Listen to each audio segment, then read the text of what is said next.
Dinosaur Pile-Up? Dinosaur Dial-Up? They have a new album out. I've listened to it. Have you?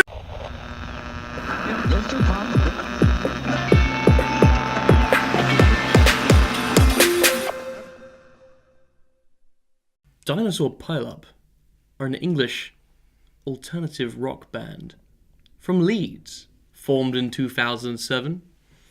They have this new album out. It's 11/11. 11/11. Gareth, I know you've listened to a lot of their stuff before. You've been a fan for about a year or so now, so that's alright. About a year. A little something time. I started hearing them about the same time I started hearing Fiddler, which we talked about earlier. Our same friend showed me both of them. Have you listened to Dinosaur Pile-Up before, James? Saw him live. Shit, then I'm the fucking... I saw him live. Like not long ago at Festival. This is the first time I've ever heard of them. Really? I feel so... You've definitely heard their songs before because Little Kit used to play them around the house. Well, the thing is, I talked to Little Kit about this. Like, he was playing Little a song. Kit doesn't like them as much as I do. No, but Little Kit is Little Kit, and he was like... I went to him, so these Dinosaur Pile-Up guys, are they any good? He went, nah, mate, they're shit. But I like them. And I went, okay, I can appreciate that. That's how he thinks about everything he listens to. Yeah, it's shit, but I like it. He likes his shit, what can I say? 11/11, the title track. Spelt with numbers. Instead of letters. Which the album is spelt with letters. Using words. First things first. I'm ready for the two words that's going to describe this perfectly. Royal blood. Rock. Yeah, Okay. this is just cock rock. It's just the It purest cock rock, and it's pretty cool cock rock. I was like, it's kind of, but it's just cock rock. You know the kings of cock rock are Royal Blood, yeah? Yeah, I like Royal Blood, but yeah, I like them as well. This album sounded so much like them. the first song definitely did. And do you know why? Definitely did. It's produced by the same guy who produced Royal Blood up, yeah. That's interesting. Interesting. Yeah. That is interesting. Yeah, that's Dropping cool. some knowledge. What's his name? Sonic Squeeze. Tom something? Well, we're not asking you again. I was going to write... No, you know what? I couldn't pronounce his last name and I wasn't brave enough to write it down. So I remember it was just Tom something. Tom. Tom's good enough. Tom. I thought that this was one of the best on the album. Yeah, I'll go on that. Just because What with 11? it sounded different Okay. throughout the song. Everything, there was a lot of variety going on in the song. Big cock rock riff. Second verse was different to the freaking That is the first thing I was going to verse. say. Like, it was just cock rock, but I think it was good cock It was good, yeah, it was good. It Pulled off was pretty good cock rock. well. Cock. Rock. I think it was a little more playful than the Royal Blood songs. Royal Blood go a bit kind of like... Yeah, a bit deep. Yeah. But it's a bit more playful, a bit more lighthearted. Yeah. Anything else to say about 11/11? Red and purple. Did it have a synth in it? Not red and purple. I don't know. 11. I don't believe so. But Red and Purple. But red and purple. I really like this guy Matt Bigland's voice. Yes. Actually, it reminds me a lot of Billy Corgan from the Smashing Pumpkins voice. Like, a lot. There was a couple of songs on here which sound incredibly Smashing Pumpkins. I got a surprising amount of songs on here where I was like, Sounds like that. this Sounds like that. There's also a lot in here, something I noticed when I watched him live, and I think is definitely something that he very much thinks of and tries to do. There's quite a few sort of Nirvana-ish influences. Yeah, Yes. I got a lot of that as well. And when I saw him live, one of the things I said to my friend was, he really wants to be Kurt Cobain. Yeah. He has He has sort a of blonde similar hair as well, blonde doesn't he? hair, and he very much, when he's on stage, he looks like he's trying to be him. And he does it decently. Yeah. He pulls it off decently. I really like the guitar sounds a lot on this album as well. They're quite fit, and they're not too like interesting. They're not all like sort of Jack White guitar sounds where you're like, what is this sound? It's super cool. It's just like they're good, heavy, distorted guitar sounds, and I'm just like, yeah, I think that it's nice. they kind of go through the default cock rock formula a lot though. Yeah. I got that. And in this song, They are very riffy, yeah. nothing stood out except the break just before the final chorus and during the outro, Yeah. which was pretty much Rage Against the Machine. Yes. I also saw the sort of very ragey sound on it. Yep. Yeah.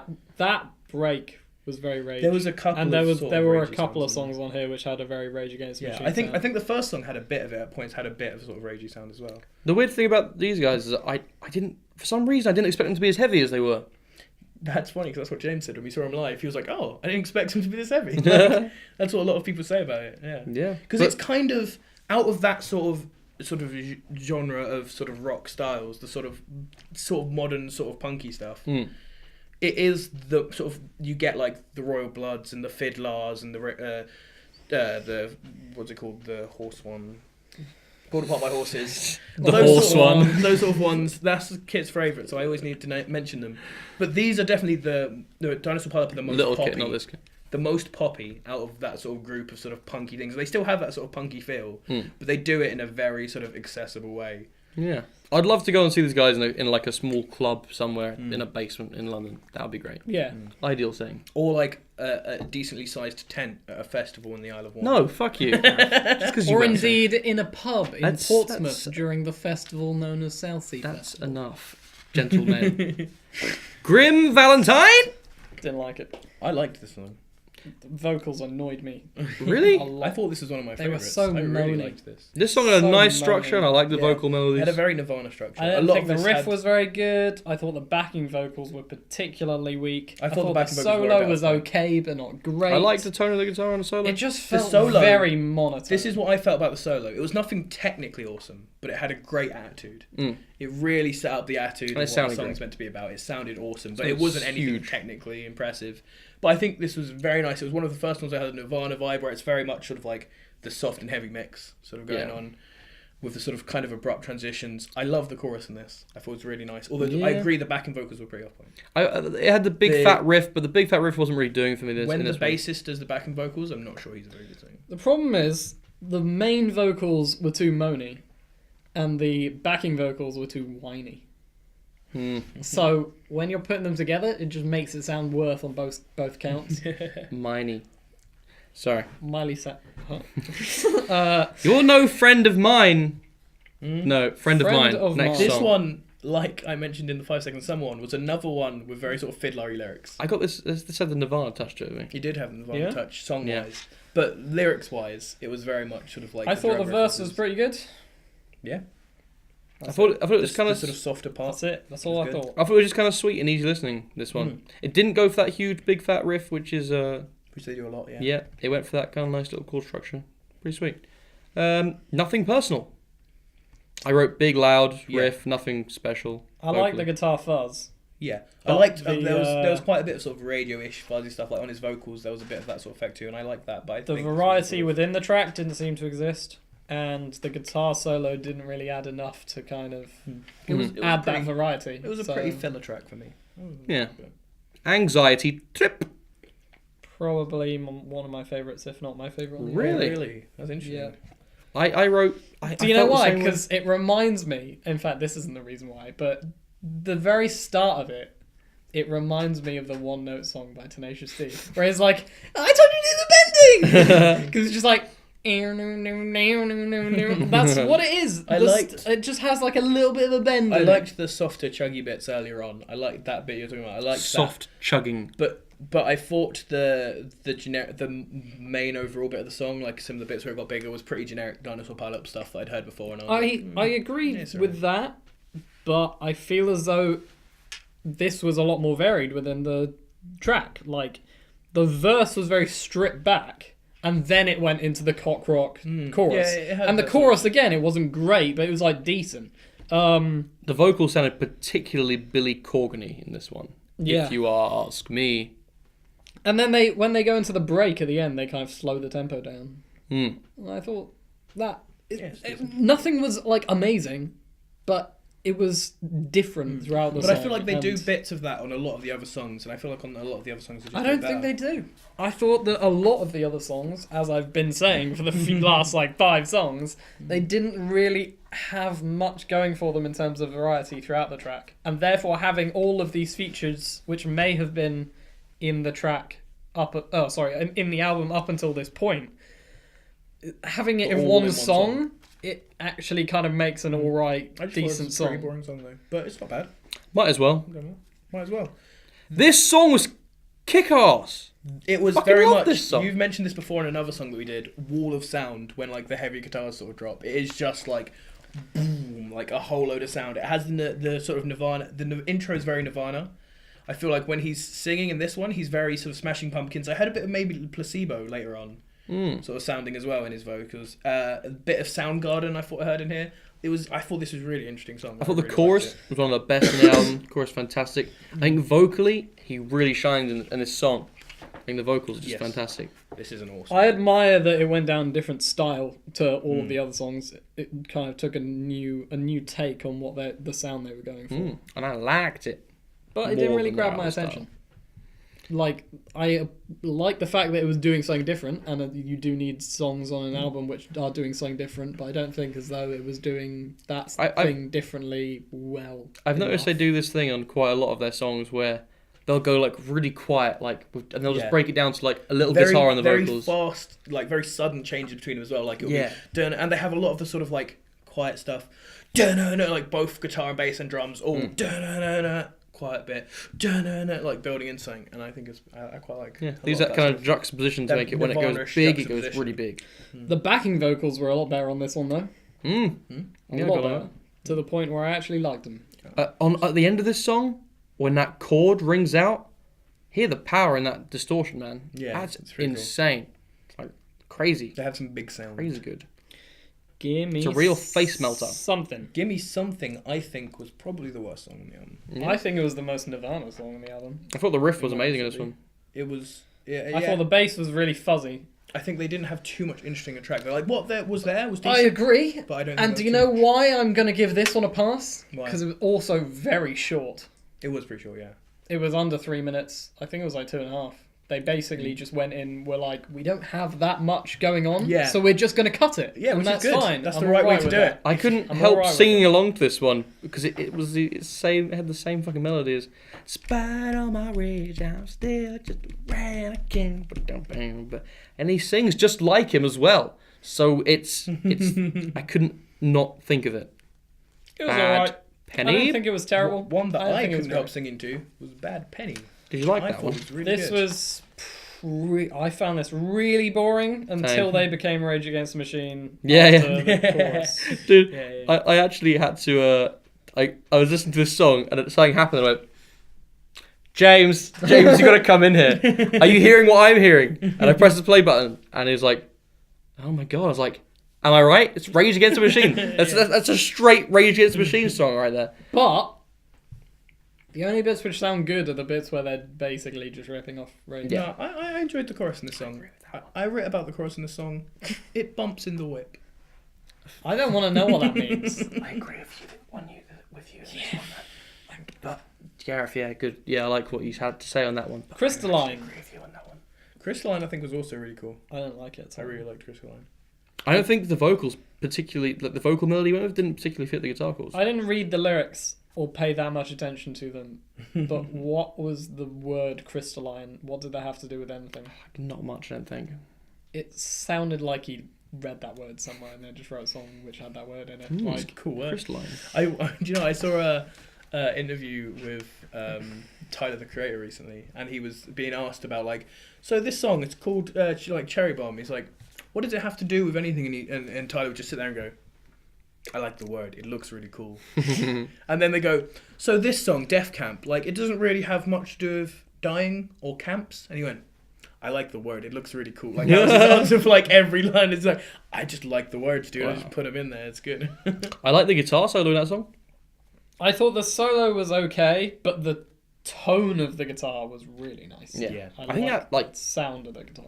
I think it would be like unfair on the guys to put all like the praise on the producer with the guitar tones. Just the whole sound, like everything sounded great. But he did a good job. He did, but I don't want to say it was all him, No. even though it. But I feel There's as a though lot that to do song, they kind of just went in and did a song. I don't think it was more than that. It kind of felt as though they went on autopilot for that song. Yeah. Well, how do you feel about Willow Tree then?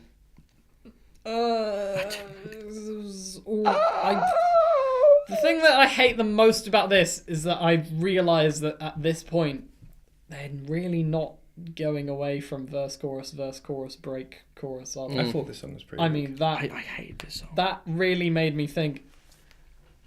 You've been doing this throughout the whole album, haven't I you? thought as well. You've literally been doing verse, chorus, and then back to a verse, and then a chorus again, and a then you need to break it, and then a chorus, and then finish on a chorus, and you've literally done that in every single song. And this is the one where I was like, nothing is standing out other than the fact that you're using a really generic structure. Killed this song the most as well is that for DPU, compared to every other song on this album, it had by far the weakest chorus. There was nothing like catchy or interesting about it. I just thought that like the point where they're normally really good is where they're sort of big and loud and catchy and chorusy. It didn't work on this song, and so like the rest of it. I only like the intro, and I didn't even think that was that great. The intro was alright. The problem for me is that the lyrics weren't good enough to warrant that much repetition. Why do I have to keep saying it? Yeah. Something about letting a willow tree grow over me. He said that a lot. Yeah, I thought that it was, specifically. Whoa, now. Didn't like it. I thought the lyrics were also pretty weak in the last song, Cross My Heart. And it was more uplifting than the rest of the album. Oh, it was a bonus track, so you won't have written about it. So let's keep it quick. It was more uplifting than the rest of the album, which is probably why it wasn't in there, because it doesn't really fit with the rest of the album, and it was pretty meh. I thought it was a little more heartfelt. It's quite different from the rest of the album, yeah. Overall, favourite songs, people? James? 11-11 and Anxiety Trip. Okay. I went for, might as well, Red and Purple. Okay. I went for Grim Valentine, Crystalline. Ooh, shit! Okay, that's interesting. Well, thanks again for tuning in to another episode. What were you up with the ratings? They don't need the ratings. They're smart enough to work it out for themselves. Scores, kid! What score would you give it? What score would I give? Oh, interesting. You never start, You've so taken you the... this time. I give it a 6 out of 10. That felt good. James, what do you get? It's either a 5 or a 6. And I feel as though I've been very generous giving a 10 this week. I'm going to give it a 5. I'm going to be a dick. Okay. Well, I really like this album. It's a strong 6. Okay. I really enjoy it. Let me give you a crossed fist bump here. I feel like we've agreed more on everything, more closely this week. And that's all from us here at the Sonic Squeeze. Thanks for tuning in. Give me a thumbs up if you like this video, and hit that subscribe button if you'd like to see some more. Goodbye, guys. Au revoir. Put an owl there. Where? There. Why? Because I want it. Fuck. Why not? Goodbye.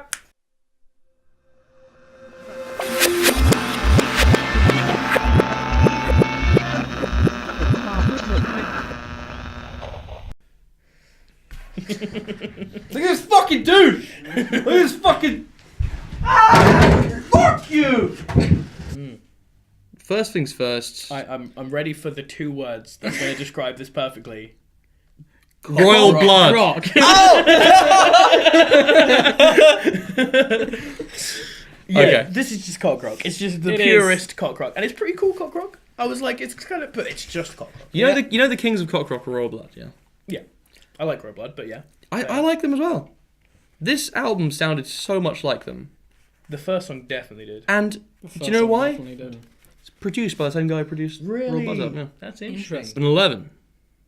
11. Gareth, I know you've listened to a lot of their stuff before. You've been a fan for about a year or so now, so that's alright. About a year. A little summertime? I started hearing them about the same time I started hearing Fiddler, which we talked about earlier. Our same friend showed me both of them. Have you listened to Dinosaur Pile-Up before, James? Saw him live. Shit! Then I'm the fucking... I saw him live. Like not long ago at Festival. This is the first time I've ever heard of them. Really? I feel so... You've definitely heard their songs before because Little Kit used to play them around. Yeah. That is interesting. Yeah, that's Dropping cool. some knowledge. What's his name? Sonic Squeeze. Tom something? Well, we're not asking you again. I was going to write... No, you know what? I couldn't pronounce his last name and I wasn't brave enough to write it down. So I remember it was just Tom something. Tom. Tom's good enough. Tom. I thought that this was one of the best on the album. Yeah, I'll go on that. Just because What with 11? it sounded different Okay. throughout the song. Everything, there was a lot of variety going on in the song. Big cock rock riff. Second verse. Well, the thing is, I talked to Little Kit about this. Like, he was playing Little a song. Kit doesn't like them as much as I do. No, but Little Kit is Little Kit, and he was like, I went to him. So these Dinosaur Pile-Up guys, are they any good? He went, nah, mate, they're shit, but I like them. And I went, okay, I can appreciate that. That's how he thinks about everything he listens to. Yeah, Okay. it's shit, but I like it. Mm. He likes his shit. What can I say? 1111, the title track. Mm.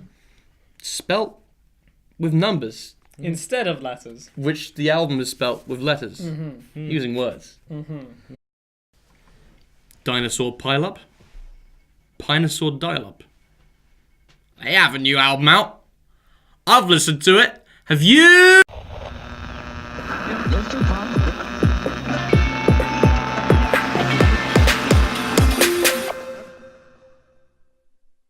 Dinosaur Pile-Up are an English alternative rock band from Leeds, formed in 2007. They have this new album out. It's 11